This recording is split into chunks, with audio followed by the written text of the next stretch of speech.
অসম চৰকাৰে জ্ঞাতে নহয়, অসম চৰকাৰে চাওতাল জনগোষ্ঠীৰ ইতিহাস, চাওতাল জনগোষ্ঠীৰ স্বাভিমান, চাওতাল জনগোষ্ঠীৰ আত্মপৰিচয় নজনা নহয়, তেখেত সম্পূৰ্ণ জানে। আৰু চাওতাল জনগোষ্ঠীয়ে অসম চৰকাৰক ৭০ বছৰে ভোট দিলে আৰু চাওতাল জনগোষ্ঠীয়ে অসম চৰকাৰক ৭০ বছৰে ৰাজহ বা কৰ দিলে। তথাপিও অসম চৰকাৰে চাওতাল জনগোষ্ঠীক চাহ জনগোষ্ঠী হিচাপে নামাকৰণ কৰাটো একমাত্ৰই কাৰণ যে চাওতাল জনগোষ্ঠীক অসম চৰকাৰে নিষেধ কৰাৰ এক পৰিকল্পনা কৰিছে। কাৰণ এই জনগোষ্ঠী যেতিয়ালৈকে জীয়াই থাকিব, চাওতাল নামৰ এই শব্দটো যেতিয়ালৈকে জীয়াই থাকিব, এই জনগোষ্ঠীয়ে সংবিধানৰ ৩৪২ নং অনুচ্ছেদত থকা জনজাতিকৰণৰ বিষয়ে কথাটো উত্থাপন কৰি থাকিব। তাৰ লগে লগে ইতিমধ্যে ১৮৮৬ ভূমি নীতিৰ মতে চাওতাল জনগোষ্ঠী যিহেতু প্ৰটেক্টেড ক্লাছৰ মানুহ আৰু চাওতালৰ হাতত সেই বনাঞ্চলেই নহওক কিয়, সেই ৰাজ্য ম্যাদী নহওক কিয়, বহু মাটিখিনি চাওতালৰ নামত ইতিমধ্যে আছে। সেই মাটিখিনি অসম চৰকাৰে বাজেয়াপ্ত কৰিবৰ কাৰণে আৰু এই জনগোষ্ঠীক উচ্ছেদ কৰিবৰ কাৰণে অসম চৰকাৰে পৰিকল্পনা কৰিছে। তাৰ কাৰণে চাওতাল জনগোষ্ঠীৰ আৰু এটা সাংবিধানিক অধিকাৰ যে বৰ্তমান সময়ত চাওতালী ভাষা ভাৰতৰ ৮ম অনুসূচীত অন্তৰ্ভুক্ত ভাষা। এই ভাষা যেহেতু অসমতো যথেষ্ট ১৪ লাখ চাওতাল আছে আৰু যেহেতু নতুন শিক্ষানীতি প্ৰণয়ন কৰিব গৈছে, সেই সময়ত চাওতালী ভাষাটো অন্তৰ্ভুক্ত কৰাটো সদৌ চাওতাল ছাত্ৰ সন্থাই ডেফিনেটলি ডিমাণ্ড কৰিব। সেই সময়ত যাতে এই কণ্ঠ যাতে ওপৰলৈ নাযায়, এই জনগোষ্ঠীৰ অধিকাৰৰ কথা যাতে মানুহৰ মাজত সজাগ আৰু মানুহবিলাক সচেতন নহয়, তাৰ প্ৰতি লক্ষ্য ৰাখি অসম চৰকাৰে অকল চাওতাল জনগোষ্ঠীক চাহ জনগোষ্ঠী নহয়, এই জনগোষ্ঠীটোক নিষেধ কৰাৰ কাৰণে জাতিগত প্ৰমাণ পত্ৰ দিয়াৰ এক পৰিকল্পিতভাৱে এক ৰাজনৈতিক ষড়যন্ত্ৰ চাওতাল জনগোষ্ঠীৰ ওপৰত আৰম্ভ কৰিছে। এই জনগোষ্ঠীটোক অসম চৰকাৰে নিষেধ কৰা মানেই চাওতাল জনগোষ্ঠীৰ জনজাতিকৰণৰ অধিকাৰ, চাওতাল জনগোষ্ঠীৰ ভাষা আৰু ভূমিৰ অধিকাৰ নিষেধ কৰাৰ এক পৰিকল্পনা। আৰু এই পৰিকল্পনাৰ প্ৰতি লক্ষ্য ৰাখি সদৌ চাওতাল ছাত্ৰ সন্থাই বিভিন্ন জিলাত আমি সজাগতা সভাবোৰ আয়োজন কৰিছো, যাতে মানুহবোৰে বুজি উঠক যে যি কলা কৃষ্টিৰ কাৰণে অসম চৰকাৰ লাখ লাখ কোটি টকা অন্যান্য জনগোষ্ঠীক দিছে, কিন্তু ৭০ বছৰে চাওতাল জনগোষ্ঠীৰ কলা কৃষ্টি আৰু ভাষাৰ কাৰণে আজিলৈকে অসম চৰকাৰে এটকাও প্ৰদান নকৰাকৈ তথাপিও চাওতাল জনগোষ্ঠীয়ে কিন্তু নিজৰ কলা কৃষ্টি, সংস্কৃতি আৰু ভাষা জীয়াই ৰাখিছে। আৰু এয়াই এটা সংগ্ৰাম।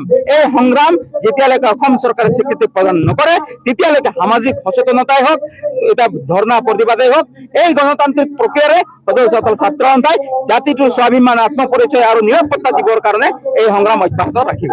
এতিয়া চাওক, ইতিমধ্যেই যি অসম চৰকাৰৰ ভূমি আৰু ৰাজহ আইন ১৮৮৬ চেপ্টাৰ 10ত স্পষ্টভাৱে উল্লেখ আছে, যিমানখিনি প্ৰটেক্টেড ক্লাছৰ শ্ৰেণীৰ মানুহ আছে, তাত কিন্তু চাওতালসকলে ইতিমধ্যে প্ৰটেক্টেড ক্লাছ।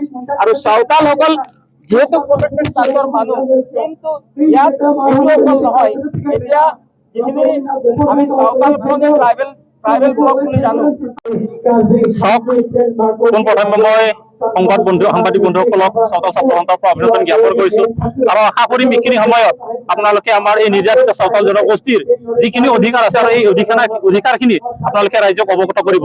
মই এইখিনি বিষয়ত এতিয়াও ক'ব খুজিম যে চাওতাল জনগোষ্ঠী অসমত যিটো বাস কৰিছে, এই চাওতাল জনগোষ্ঠী অসম চৰকাৰে বাৰম্বাৰে প্ৰতাৰণা কৰি আহিছে। আপোনালোকে জানে যে চাওতাল জনগোষ্ঠী বিহাৰ, বেংগল, ঝাৰখণ্ড, উৰিষ্যাৰ পৰি অসম চৰকাৰে বাৰে ঘোষণা কৰি তেওঁলোকে বাগানৰ কাম কৰিবৰ কাৰণে লৈ আহিছিল। কিন্তু চাওতাল জনগোষ্ঠী আপোনালোকে জানে ভালকৈ যে চাওতাল জনগোষ্ঠী অসমৰ ভাৰতবৰ্ষৰ বিভিন্ন প্ৰান্তৰ পৰা ইয়াত লৈ অনা হোৱা নাছিল। চাওতাল জনগোষ্ঠী ইয়াৰ ভূমিপুত্ৰ হয়, ইয়াৰ খিলঞ্জীয়া হয়, ইয়াৰ থলুৱা জনগোষ্ঠী। আৰু এই চাওতাল জনগোষ্ঠী হিচাপে এখেতসকলৰ এটা উদাহৰণ হৈছে যে চাওতাল জনগোষ্ঠী কাৰো ভূমি ইয়াত ক্ৰয় কৰি ইয়াত থকা নাই, কাৰো চাওতাল কোন জনগোষ্ঠী বেলেগ জনগোষ্ঠীৰ মাটিভূমি ইয়াত তেখেতসকলে কিনি পেলাই ইয়াত বসবাস কৰি থকা নাই। চাওতাল জনগোষ্ঠী তেখেতসকলে পৈতৃক সম্পত্তি আৰু বুৰঞ্জী বিদেশৰ চাওতালসকলৰ যিটো ভূমিৰ ওপৰত যিটো বুৰঞ্জী লিখিব লাগিছিলে, এই কথাখিনিও কিন্তু অসমৰ বুদ্ধিজীৱীসকলে আজিৰ তাৰিখলৈকে এইখিনি কথা উপস্থাপন নকৰিলে। তাৰ লগে লগে এটা কথা ক'ব খুজিম যে ইয়াৰে যে খিলঞ্জীয়া চাওতাল জনগোষ্ঠী আছামিছ এণ্ড ইটছ ফৰ্মেশ্যন, যিখন আমাৰ কাকতি ছাৰৰ যিখন কিতাপ আছে আছামিছ এণ্ড ইটছ ফৰ্মেশ্যন, তেখেতে লিখি থৈ গৈছে যে বড়ো, চাওতাল, আপোনাৰ অসমত বিভিন্ন খিলঞ্জীয়া জনগোষ্ঠীয়ে বসবাস কৰা জনগোষ্ঠীৰ ওপৰত ভিত্তি কৰি সেই চাওতালী অসমীয়া ভাষা সৃষ্টি কৰা হৈছে। আজিৰ তাৰিখত এই আমি দেখিবলৈ পাইছো নতুনকৈ যিটো এডিশ্যন হৈছে আছামিছ ইটছ ফৰ্মেশ্যন, তাতেও চাওতাল শব্দটো কিন্তু লাহে লাহে হ্ৰাস পাই আহিছে। তাৰ কাৰণে আমি শংকিত হৈছো যে অসমৰ বুদ্ধিজীৱীসকলে চাওতালসকলৰ ইতিহাস, চাওতালসকলৰ অসমীয়া ভাষাৰ প্ৰতি যিটো অৰিহণা, এই অৰিহণাখিনি অসমৰ বুদ্ধিজীৱীসকলে এইটো শেষ কৰাৰ প্ৰয়াস কৰিছে। তাৰ লগে লগে আমি এইটো ক'ব খুজিম যে অসমত এই বসবাসকাৰী চাওতাল জনগোষ্ঠীসকলে আজিৰ তাৰিখত কোনোদিনা চাহ বাগানত কাম কৰা নাই। চাহ বাগানত কাম কৰা নাই যদিও অসমৰ বুদ্ধিজীৱীসকলে বা অসম চৰকাৰে চাওতাল জনগোষ্ঠী বাৰম্বাৰে চাওতাল জনগোষ্ঠী বাগানৰ জনগোষ্ঠীৰ লগত তুলনা কৰি অসমৰ চাওতালৰ যিটো সাংস্কৃতিক